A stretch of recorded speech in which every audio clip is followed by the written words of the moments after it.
Okay. Good afternoon. I have the following statement attributable to the spokesperson for the Secretary General on Burkina Faso. The Secretary General strongly condemns the abduction of some 50 women and girls on the 12th and 13th of January 2023 in the surroundings of Arbinda in the Sahel region of Burkina Faso, reportedly by unidentified armed groups. The Secretary General calls for the immediate and unconditional release of the abducted women and girls and for their safe return to their families. The Secretary General urges the Burkinabé authorities to spare no efforts in bringing those responsible for this crime to justice. The Secretary General reaffirms the commitment of the United Nations to continue working with Burkina Faso and international partners to enhance the protection of civilians, respond to the humanitarian and development challenges, promote and protect human rights, and support efforts towards lasting peace. Further on that, Burkina Faso continues to confront a multidimensional crisis. Insecurity is growing and nearly 1/5 of the population needs urgent humanitarian aid. The number of security incidents increased by 220% in 2022 over the previous year. Conflict intensity remains higher than any other Sahelian country. As of the end of December last year, 1.3 million people are in hard-to-reach areas. 1.7 million people are displaced, or 1 in 12 Burkinabé. The country was one of the fastest-growing displacement crises in the world in 2022.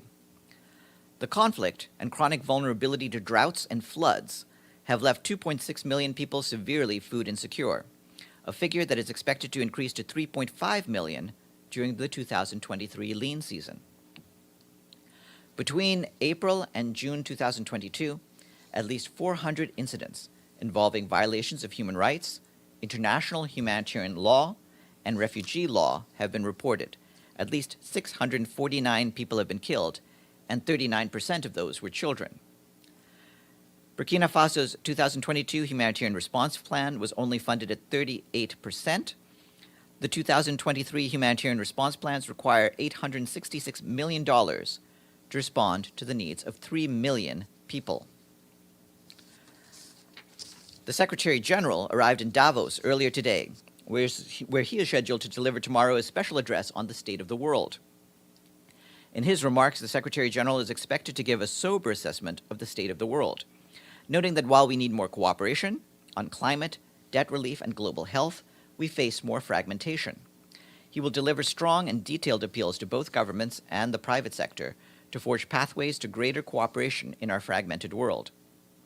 While in Davos, he will also have a number of bilateral meetings which we will provide details on as they happen.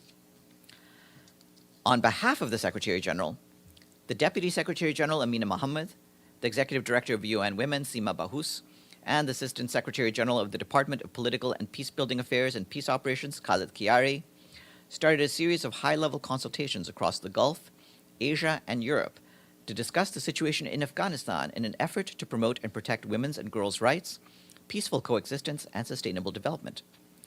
The visit so far covered several countries in the neighborhood, the Gulf, and beyond.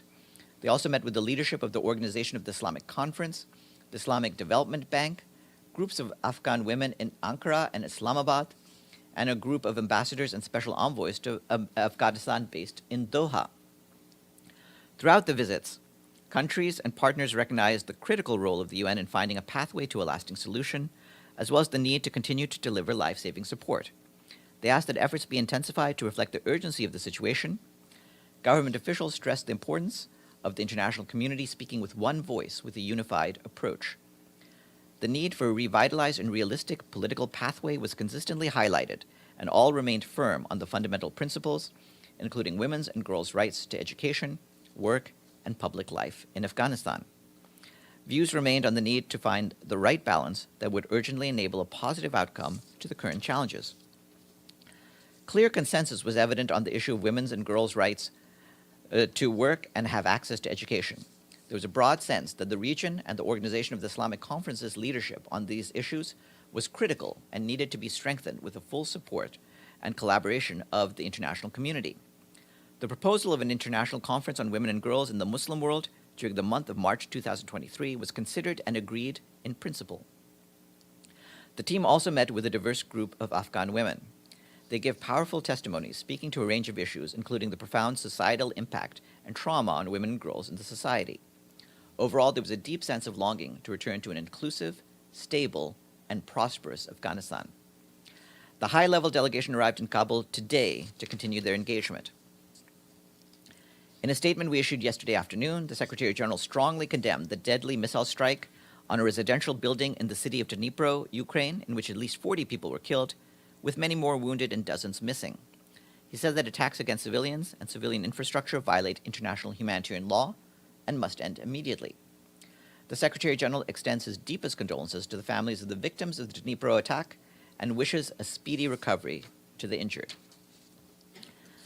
I know we've been asked about the Safar vessel, and I can tell you that the United Nations is closer than ever to helping the parties in Yemen resolve the grave threat posed by the FSO Safar tanker off Yemen's Red Sea coast. Donors have generously pledged more than $84 million of the funding required for the UN coordinated plan to prevent a major oil spill from the Safar. Additional funding from the private sector is expected soon. Everyone is eager to see the operation on the water begin as soon as possible. With more than $73 million of the pledges dispersed, the UN has been able to begin essential preparatory work. All of the technical expertise is in place to undertake the procurement for the complex operation. This includes a marine management consultancy firm, maritime legal firm, insurance and ship brokers, and oil spill experts. The contracting of the salvage company that will carry out the emergency operation is at an advanced stage. However, the key challenge at present is procurement of a very large crude carrier. The UN cannot begin the emergency operation until it is certain that a safe crude carrier will be in place to take on the oil. The UN is working expeditiously with a maritime broker and other partners to find a workable solution and remains confident the work can begin in the coming months. Our UN team in Malawi, led by Resident Coordinator Rebecca Ada-Donto, is boosting support to authorities to tackle the worst cholera outbreak in 2 decades. In the past 2 weeks, there were hundreds of new cases. Since the onset of the outbreak last March, over 23,000 cholera cases have been recorded, with nearly 800 deaths. Authorities declared a public health emergency last month, as they reported over 7,000 new cases and nearly 300 deaths. Our team confirms that schools in the country's 2 biggest cities reopened today, following a temporary closure that affected nearly 1 million children over the last 2 weeks. To avoid students falling further behind after years of COVID interruptions, the UN Children's Fund ensured that water, sanitation, and hygiene facilities were in place, while the World Food Program distributed hygiene items reaching over 600,000 learners. UNICEF and the World Health Organization are working with the authorities to train healthcare workers on cholera case management. They also provided staff oral rehydration solution doses and water purification tablets. In addition to this, our team supported the National Oral Cholera Vaccination Campaign, which delivered nearly 3 million doses to at-risk populations. UNICEF has also handed over $300,000 in further life-saving supplies that will be distributed to cholera treatment centers. And a new report released today by the UN Children's Fund notes that children from the poorest households benefit the least from national public education funding. According to the report, children living in poverty are less likely to have access to school and drop out sooner. In addition, children from poor households are less represented in higher levels of education, which receive much higher public education spending per capita. The report calls on governments to provide equitable financing and prioritize public education resources, including increasingly focusing on foundational learning. This entails securing public funding for pre-primary and primary education for all, and targeting the poor and marginalized at higher levels of education. And that is it for me. Are there any questions? Yes, Edie. Thank you, Farhan. First, a follow-up on the Safar tanker. What's the problem about finding a vessel that's large enough to take on the oil? I mean, this is something that's been known about for years now, so Yeah. what's the issue? Oh, we've known about it, but the problem is this, that we need a very large crude carrier, and the availability of those ships has decreased in the past 6 months, basically due to events having to do with the war in Ukraine. So just as we were gearing up for operations, the cost to both lease and purchase this type of a vessel increased.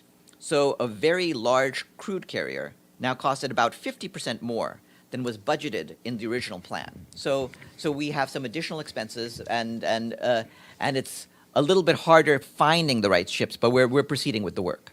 And what is the crew carrier supposed to do specifically? It's to carry the crude oil. At the end of the day, this will be the safer tanker than the safer tanker. I just had to say that. Sorry. Okay, I have another. I had a question as a follow-up to the briefing yesterday by SRSG Grunberg on Yemen.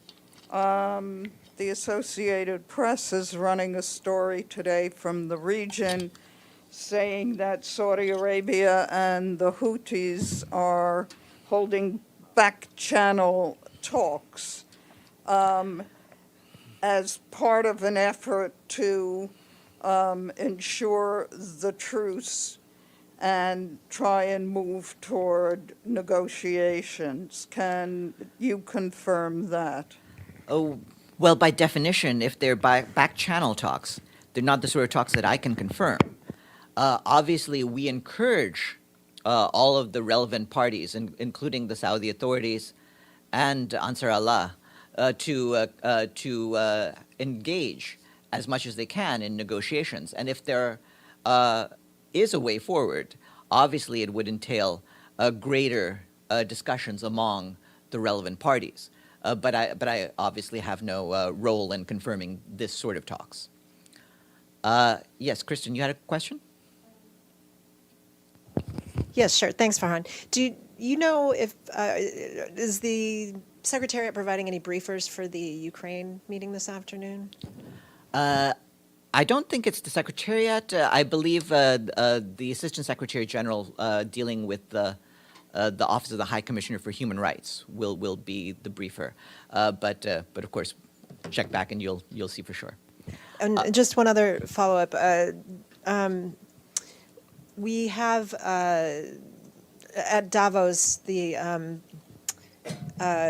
president of the EU Commission has called for a war crimes tribunal to be formed for Russia's actions in Ukraine. Would the Secretary General think that's appropriate or helpful at this time?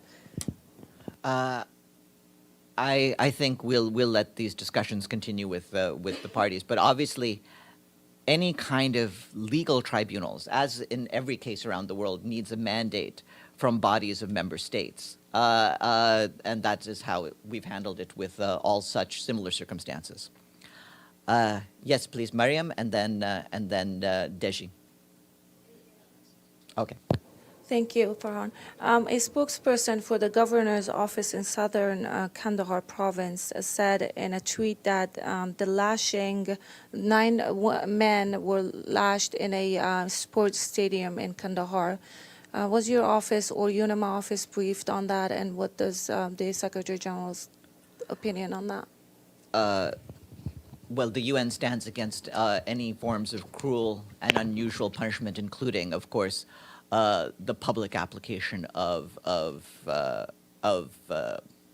lashing or other such measures. So, Deshi, your question was answered? Okay. So then I will move onwards to Abdelhamid. Sorry, and then you. Abdelhamid? Thank you so much, Farhan. I have a few questions. First, Hold on one second. Could you please turn the microphone up so that we can hear him better? Thanks. Go ahead, Abdelhamid. today, the Jordanian ambassador to Palestine, Ghassan al-Majali, tried to reach Al-Aqsa Mosque, and the Israeli police stopped him and harassed him. There was an outcry in all officials and society groups condemning this behavior part of Israel. First, do you have any,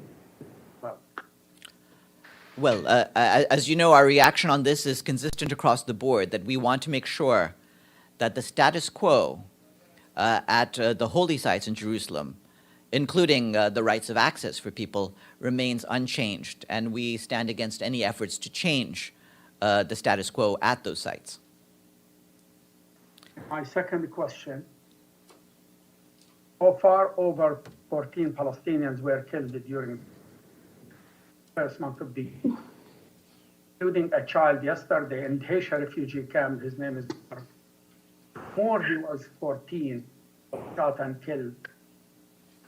And yet, all these developments, we haven't heard one word from Thor Winston condemning at least the killing of children. Why is that? Where is he? When I asked before, he said, oh, he was in vacation. He's not in place. But he's back to the... No, he's in place this week. He's there. Yeah. Mr. Wennesland is there, and he will brief the Security Council tomorrow on the situation in Israel and the occupied Palestinian territories. And we expect that briefing, along with the Secretary General's periodic reports, to provide the relevant details about the casualties that have occurred in recent weeks. But we stand against any killings of civilians, including particularly those of children. Yvonne? Thank you. I have a question about the banning of female aid workers in Afghanistan and the work that the UN and other humanitarian organisations are carrying out to try and get that decree reversed. Have you got the latest on that? What's happening and what steps is the UN taking to try and get that decree reversed? Well, we've been asking for this for some time.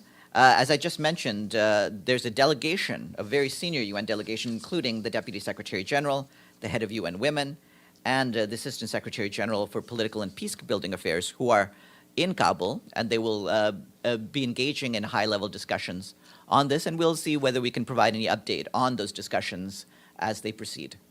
Iftikhar, and then I'll take you in the back after that. Iftikhar first. Thanks, Farhan, although my question has just been asked.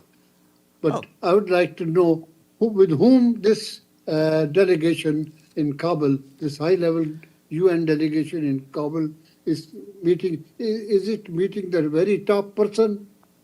We'll be able to provide more details of their discussions, I hope, in the next day or so. But right now, for security and other considerations, we're not mentioning in particular with whom they're meeting. Yes, please. Hi, I'm James Marton from Asharq, and I came late, so if you've already answered this, tell me and I'll just go back and look at it. But there was a statement put out last night signed by various UN Security Council members expressing grave concern over the punishment of Palestinians. Is the Secretary General aware of that letter? Do you have any opinion on it? Are you aware? Well, obviously that's an action taken by member states, and we are aware of that. Regarding the Secretary General's own views and his particular concerns, I believe my colleague, Stephanie Tremblay, relayed what the Secretary General's concerns were about the measures taken with regard to the Palestinians in remarks that she made yesterday at this briefing. And with that, I will turn the floor over to my colleague, Polina Kubiak.